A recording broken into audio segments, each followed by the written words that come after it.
अस्सलाम वालेकुम नाज़रीन। सलाहुद्दीन अय्यूबी की अगली नई किस्त में खुशामदीद। इस किस्त की शुरुआत में हम देखते हैं कि ताजिर राकी जैसे ही सलाहुद्दीन अय्यूबी की बैत करने के लिए आगे बढ़ता है तो बाहर से आवाज़ें आने लगती हैं। आवाज़ें सुनते ही वज़ीर सलाहुद्दीन फ़ौरन खिड़की के पास आते हैं तो उन्हें खलीफा के घर से धुआं उठता हुआ दिखाई देता है। ये देखकर वो परेशान होते हुए कहते हैं, काजी फाजिल, खलीफा का महल जल रहा है। तो जवाब में ताजिर राकी कहता है, मोहतरम वज़ीर हजरत, महल तो आपने ही जलाया है। आकिफ की ये बात सुनकर वज़ीर सलाहुद्दीन को बहुत गुस्सा आता है और वो आगे बढ़ते हुए कहते हैं, आग बुझाने वालों को खबर करो, आग के पीछे कोई अहम चीज़ हो सकती है, मुहाफ़िज़ भी हमारे साथ हैं। ये कहकर वो कमरे से निकल जाते हैं। उन्हें जाते हुए देखकर ताजिर और आकिफ कहते हैं, वज़ीर सलाहुद्दीन, ये तो अभी शुरुआत है, ये आग तुम्हारे तख्त को राख में बदल देगी। उधर खलीफा के महल के बाहर वज़ीर सलाहुद्दीन के सिपाही और खलीफा के सिपाही आमने सामने होते हैं। तुगन खलीफा के सिपाहियों से कहता है, पीछे हटो, मैंने कहा पीछे हटो, क्या तुम हमें रोकने लगे हो? हमने आग नहीं लगाई, क्या तुम ये बात नहीं समझ रहे? तो खलीफा का सिपाही कहता है, तुमने महल जलाया है, हथियार डाल दो। तुगन गुस्से से जवाब देता है, हम पर इल्ज़ाम लगाना बंद करो, हम आग क्यों लगाते, हम तो खुद धुएं में फंस गए थे। इतने में खलीफा का सिपाही दो कैदियों को लेकर आता है और अपने कमांडर से कहता है, ये दोनों बारूद के ड्रम लेकर भागते हुए पकड़े गए हैं, इन्होंने तुम लोगों से हुक्म लिया है।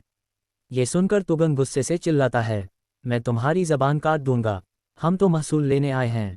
अगर हम ये जगह जलाने आते तो तुम अब राख समेट रहे होते।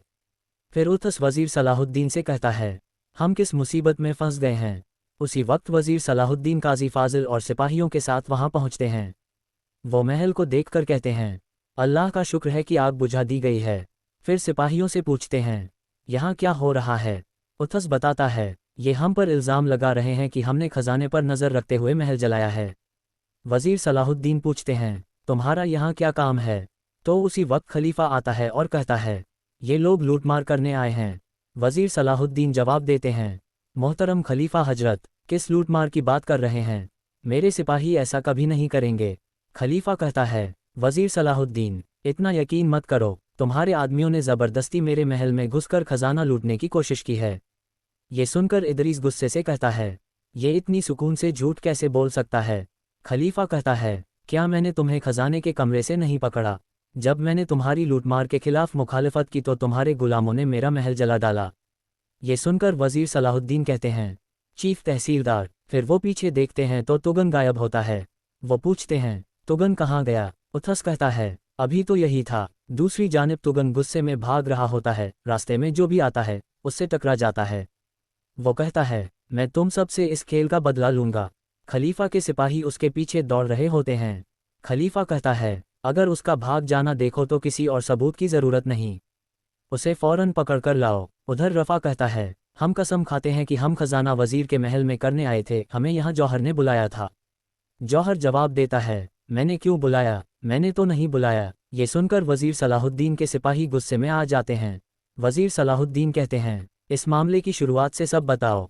खलीफा कहता है, जौहर, बताओ ताकि वज़ीर सलाहुद्दीन देख सकें कि उनके आदमी कितने बेइज्जत हैं।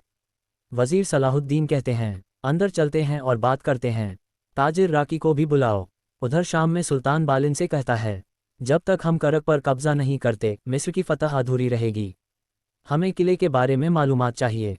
अगर तुम हमें करक किले में उड़ने वाले परिंदे तक की खबर दे सको तो मैं तुम्हारी तिजारती ज़रूरत पूरी कर दूंगा। बालिन पूछता है, क्या आप चाहते हैं कि मैं आपकी जासूसी करूं? सुल्तान जवाब देता है, नहीं, मैं ताउन की बात कर रहा हूं, क्योंकि तुम भी जानते हो कि तुम्हारी हुकूमत करक की सूरत हाल पर मुनहसर है। बालिन कहता है, मैंने अपने लोगों के लिए बाग तबाह किए, लेकिन अब जब मैं बेनकाब हो चुका हूं तो न करक और न ही कुछ हासिल करने का इम्कान है। सुल्तान कहता है, अगर तुम यहाँ आ सकते हो तो तुम वहाँ काबू पाने का रास्ता भी ढूंढ सकते हो। फिर मंजर बदलता है, काहिरा की छतों पर तुगन भाग रहा होता है। खलीफा के सिपाही उसके पीछे होते हैं। तुगन कहता है, मैं मुसीबत में हूँ, मेरे लिए जलाल की खातिर किसी को भेज दो। उधर खलीफा के महल में जौहर कहता है, चीफ तहसीलदार तुगन ने उथस के साथ दिन के वक्त सिपाहियों के हमराज महल पर हमला किया और खजाने के कमरे में घुसने की कोशिश की। वज़ीर सलाहुद्दीन कहते हैं, मेरे सिपाही मेरे हुक्म के बिना ऐसा कभी नहीं करेंगे। ताजिर राकी कहता है, मोहतरम वज़ीर, क्या ये मुमकिन नहीं कि उन्होंने ये आपके हुक्म से किया हो? खलीफा साहब को 2 दिन की मोहलत देने वाले क्या आप नहीं थे? महल आपने जलाया है। वज़ीर सलाहुद्दीन कहते हैं, अगर मैं महल जलाने वाला होता तो तुम सबसे पहले देखने वाले होते। आग न मैंने लगाई है न मेरे सिपाहियों ने, मगर जिसने भी ये मंसूबा बनाया उसे जलाने वाला पहला शख्स मैं हूँगा। जौहर कहता है, जब इन लुटेरों ने खजाने पर हमला किया तो अगर खलीफा वक्त पर न पहुँचते तो हम सब तबाह हो जाते। ये सुनकर इदरीस गुस्से से जौहर को पकड़ लेता है और कहता है, मैं तुम्हारी झूठी जबान काट दूंगा। वजीर सलाहुद्दीन कहते हैं, इदरीस छोड़ दो। वो गुस्से में पीछे हट जाता है। जौहर कहता है, इन्होंने हमें ऐसे ही जान से मारने की धमकी दी। क्योंकि ये कामयाब न हो सके इन्होंने अपने गुलामों से महल जलवा दिया। खलीफा कहता है, शर्मनाक वजीर हजरत, तुम समझते हो कि लुटेरों के साथ मिस्र पर हुकूमत कर सकते हो। काजी फाजिल कहते हैं, जाहिर है एक मसला है जिसे हल करने की ज़रूरत है। वजीर सलाहुद्दीन कहते हैं, यहाँ कोई मसला नहीं, ये एक मुनज़्ज़म साजिश है। ताजिर राकी कहता है, अगर साजिश है तो आपका चीफ तहसीलदार क्यों भाग गया मोहतरम वजीर हजरत। उधर तुगन भागते भागते जमशेद से टकरा जाता है। जमशेद पूछता है, तुगन क्या हुआ। तुगन कहता है, मैं मुसीबत में हूँ, मुझे छिपाओ। जमशेद कहता है, क्या मतलब, तुम तो अजीम चीफ तहसीलदार हो। उसी वक्त खलीफा के सिपाही आ जाते हैं। तुगन कहता है, मैंने नहीं जलाया, तुम समझ नहीं रहे। फिर वो अंधाधुंध तलवार चलाता है मगर आखिरकार पकड़ा जाता है।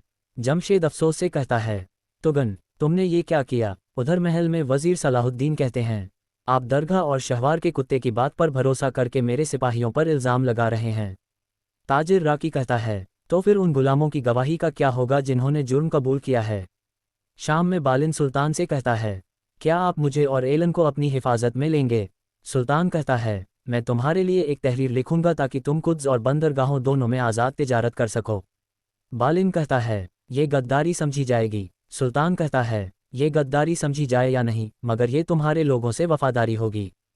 फैसला करो बालिन। उधर खलीफा के महल में एक गुलाम कहता है, वजीर के सिपाहियों ने हम पर हमला करके कहा कि अब तुम्हारे आका हम हैं।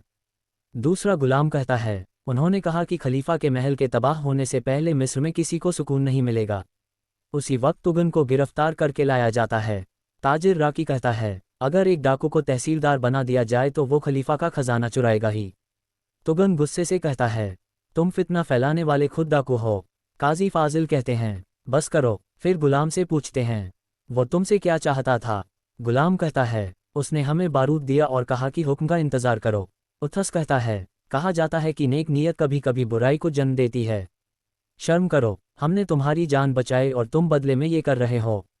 खलीफा कहता है, और किसी अल्फाज की ज़रूरत नहीं, हमारे पास वाज़ेह सबूत और गवाहियाँ हैं। नाज़रीन, इसके साथ ही किस्त खत्म होती है। मिलते हैं जल्द अगली किस्त के साथ। वीडियो को लाइक करें, चैनल को सब्सक्राइब करें और बेल आइकन भी दबा दें ताकि आने वाली किस्तें आप तक आसानी से पहुंच सकें। दुआओं में याद रखें। अल्लाह हाफ़िज़।